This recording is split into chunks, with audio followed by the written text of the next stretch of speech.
और खुद को शूट करने ही वाला होता है। तभी वो लेडी आ जाती है और कहती है कि ऐसा मत करो, ये आदमी ठीक नहीं है और उसने तुमसे झूठ कहा कि मैं उसकी वाइफ हूँ। ये मेरा हस्बैंड नहीं, इसने मुझे यहाँ कैद किया हुआ है और मेरे हस्बैंड को ज़ॉम्बीज़ के हाथों मरने के लिए छोड़ दिया। तुम्हारी बेटी यहाँ बिल्कुल भी सेफ नहीं रहेगी। तभी उन्हें ढूंढते हुए वहाँ वो आदमी आ जाता है और उनकी बातें सुन लेता है और एंडी के सर पे राइफल मारता है। एंडी बेहोश हो जाता है और जिस केज में थूमी कैद थी वो उसे वहीं डाल देता है। एंडी थूमी से कहता है कि तुम यहाँ से निकलने में मेरी मदद करो और वो एक तरफ गोश्त के टुकड़े को चैन से बांध देता है और दूसरी साइड केज का दरवाजे से बांध देता है और गोश्त के टुकड़े को दूर फेंकता है।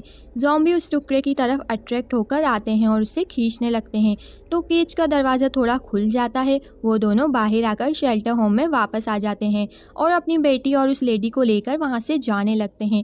तभी उस आदमी की आँख खुल जाती है और वो गन लेकर उन्हें शूट करने लगता है और उस लेडी को गोली लग जाती है और वो मर जाती है और वो दोनों वहाँ से भागने में कामयाब हो जाते हैं। सुबह एंडी और थूमी बातें कर रहे होते हैं। एंडी थूमी से कहता है कि तुम्हारे डैड पूरी तरह ज़ॉम्बी बन चुके हैं, वो अब ठीक नहीं हो सकते। तो थूमी भागकर उस जगह जाती है जहाँ उसने अपने डैड को बांधा हुआ था।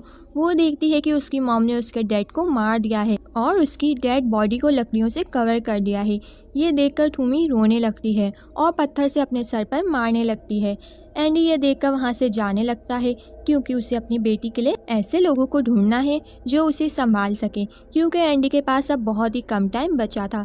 थूमी को उस बच्चे की रोने की आवाज़ आने लगती है। थूमी वहाँ जाकर देखती है तो एंडी बेहोश होता है। जब उसे होश आता है तो वो सोचता है क्यों ना उसकी बेटी को उस फैमिली के हवाले कर दिया जाए जो नदी के किनारे रहती है। थूमी उसे नदी के किनारे का रास्ता गाइड करने लगती है।